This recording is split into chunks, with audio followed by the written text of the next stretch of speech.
We're here today with forensic psychologist Dr. Dorsainville, and she's going to be discussing psychopathy and personality disorders. So, doctor, what are personality disorders? So, in the DSM-5, which stands for the Diagnostic and Statistical Manual of Mental Disorders, the fifth edition, they are categorized in a different category than most disorders like depression or anxiety or schizophrenia. So, in a nutshell, they are enduring patterns of affect, behaviors, and experiences that the individual has across time and situations.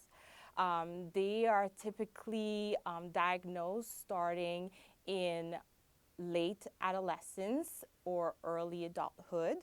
Um, Individuals with personality disorders tend to show the same behaviors, the same affect, the same kinds of relationship patterns across different situations. Although an individual with a personality disorder may experience some distress or impairment, usually it's their family member, their loved one, or people around them that are bothered by their personality disorder rather than them feeling that there's a problem. So if they seek out treatment, it's more because other people are complaining about their behaviors than themselves seeking out treatment. So, are they able to be treated with this diagnosis? They can be treated, but it's challenging and it's difficult because first and foremost, they have to recognize that there is a problem, and oftentimes they don't recognize that there's a problem. They tend to come in usually at the request of a loved one or because there's an aspect of their life that's significantly impaired, whether it's in their social life, their occupational life, or even emotionally. So also, they may come in treatment because they are court ordered. So they don't necessarily come in willingly. And what is antisocial personality disorder? Well, first and foremost, I have to say that antisocial personality disorder was exclusively listed in under personality disorders in the DSM fourth edition. Under personality disorders. But now in the DSM 5th edition, it's not only in the category of personality disorders, but also under the disorder labeled disruptive impulse control and conduct disorders. So that's first and foremost.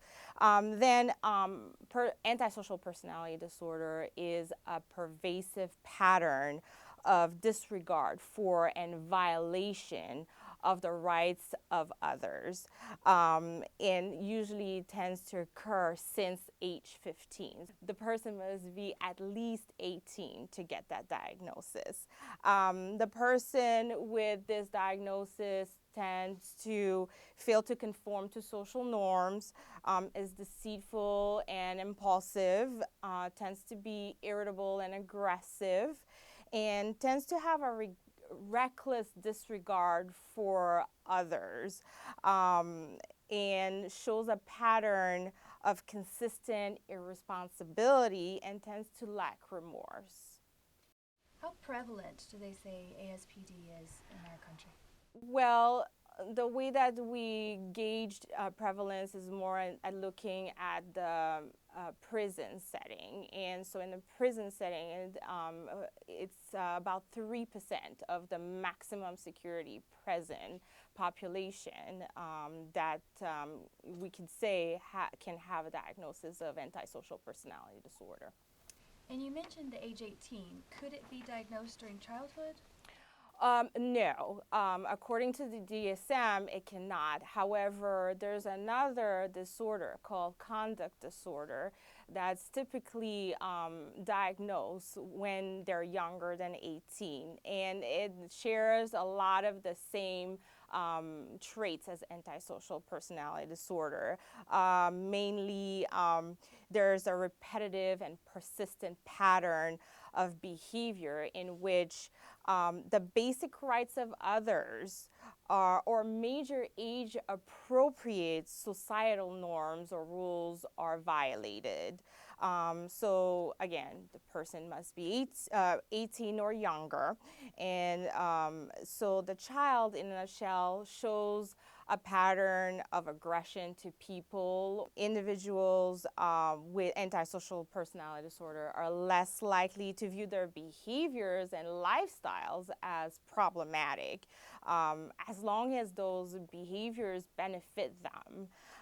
Some clinicians have suggested to emphasize how this pattern of behaviors is still benefiting them or maybe not benefiting them, to try to initiate some change in them.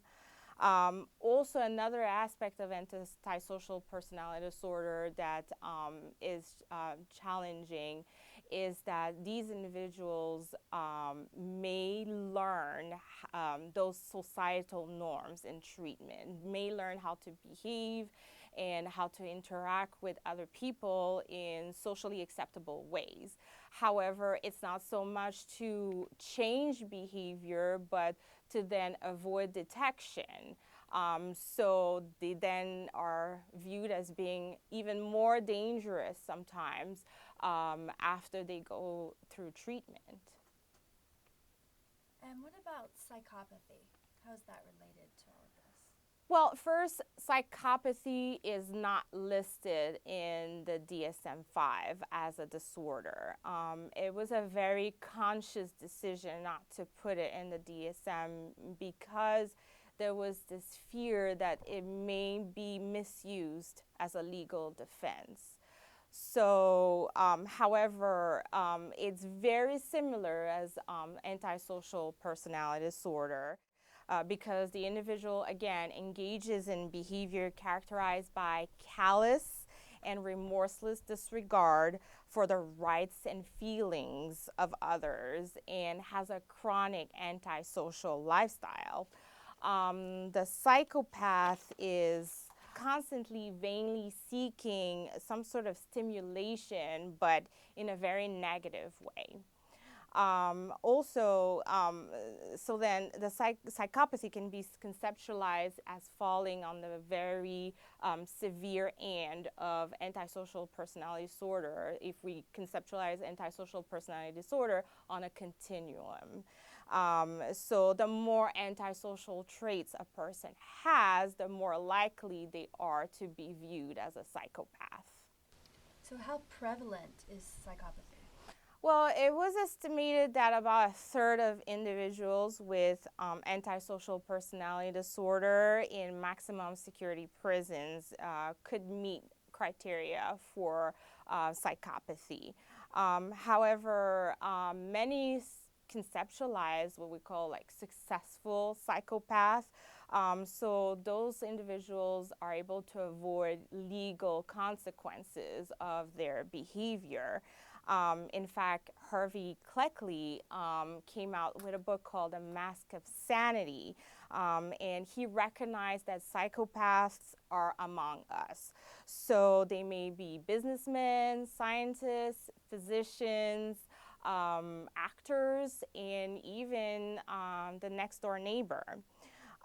So they are said to wear a mask of sanity because they look like and behave like most of us. Actually, they also tend to be described as being charismatic, very lovable, charming, the life of the party, and even extremely generous. However, underneath it all, underneath the mask, the psychopath is incapable of truly connecting with or caring for others. Above all, he or she is not concerned with forming meaningful relationships with people. Those relationships are mainly self-serving. So to go back to your question about the prevalence, since they are among us, it's very difficult to establish a true prevalence of psychopathy because they're everywhere basically, and they tend to avoid any kind of detection from the law or the mental health community. And how is psychopathy normally diagnosed? Well, a diagnosis of psychopathy can be ascertained with the use of an instrument called Psychopathy Checklist Revised, or PCLR. It is a 20-item, 40-point scale completed using a semi-structured interview, and the review of records is to corroborate the self-reports of that individuals, because we've already established that that individual is likely lying or manipulative. Also, factor 2 has more to do with the antisocial lifestyle. So number of arrests, instability, so on and so forth. So it would be very difficult for them to get enough points to then reach the level of 33 points on the PCLR and thus be diagnosed with psychopathy. Thank you so much, Dr. Dorsainville, for coming and sharing your expertise on this very challenging subject matter, and we appreciate the work that you do, and thank you so much for your time. Thank you.